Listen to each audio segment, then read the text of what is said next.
lang Ma'am Shata. May nakita ko tong i-relate natin to kay Mima. Parang lumabas na to kanina sa akin eh. Ito. Patay na vlogger. Wait lang. Parang meron yung mas mahaba. Bakit nawala sa pan ko, sa radar ko yun? Ay, nga pala, no? Nag-play pala tayo kanina. Pati mo. Oh. Tingnan natin ito. Baka sakali.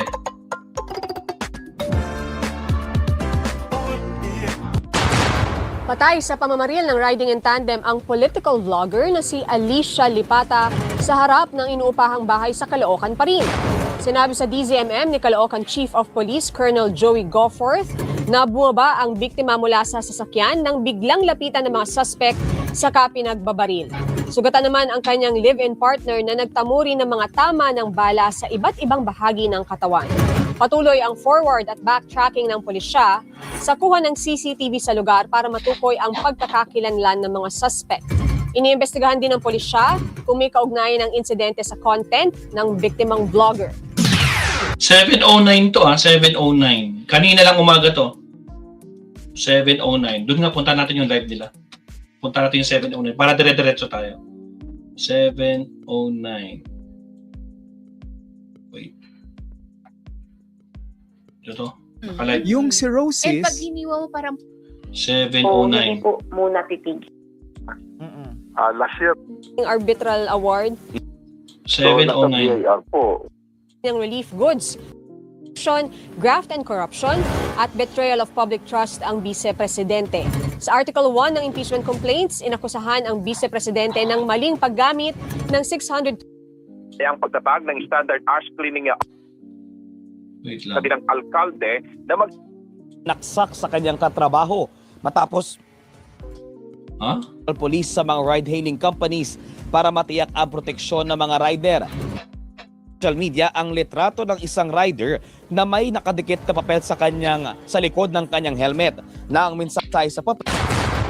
sa harap ng inuupahang bahay sa Caloocan pa rin. Sinabi sa DZMM ni Caloocan Chief of Police Colonel Joey Goforth na bumaba ang biktima mula sa sasakyan nang biglang lapitan ng mga suspect saka pinagbabaril. Sugatan naman ang kanyang live-in partner na nagtamuri ng mga tama ng bala sa iba't ibang bahagi ng katawan. Patuloy ang forward at backtracking ng pulisya sa kuha ng CCTV sa lugar para matukoy ang pagkakakilanlan ng mga suspect. Iniimbestigahan din ng pulisya kung may kaugnayan ng insidente sa content ng biktimang vlogger. Alam naman natin na kilala itong si Alicia na isang vlogger, isang kritiko po, kritiko, isang matapang na nagbibigay ng komento.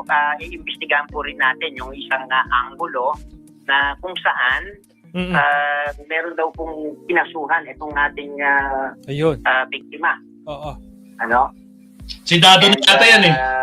Eventually, nung kinasuhan niya, yung biktima is kinasuhan din siya. Really? Bumuo na rin ng Special Investigation Task Group ang Northern Police District kaugnay ng insidente. Sa ibang balita, timbog ang 28 anyos na construction workers. Okay na yun, Ma'am Shat. So yun lang yung update dito sa DZMM. At least naglabas na rin sila ng kanilang news dito. Shoutout Kapsat Master Jam Vlogs. Shoutout Kapsat. Long time no see Kapsat. Masamang balita sa kayo na nga Kapsat eh. Ingat kayo dyan sa Manila Kapsat ha. Sa mga hindi pa nakakapag-subscribe dito sa kaibigan ni Maestro, paki-subscribe po si Master Jams Vlog Kapsat. Kaibigan po yan ni Maestro. Shoutout sa'yo ulit Kapsat. Okay, next topic tayo. Okay na tayo. Maiksi lang pa rin.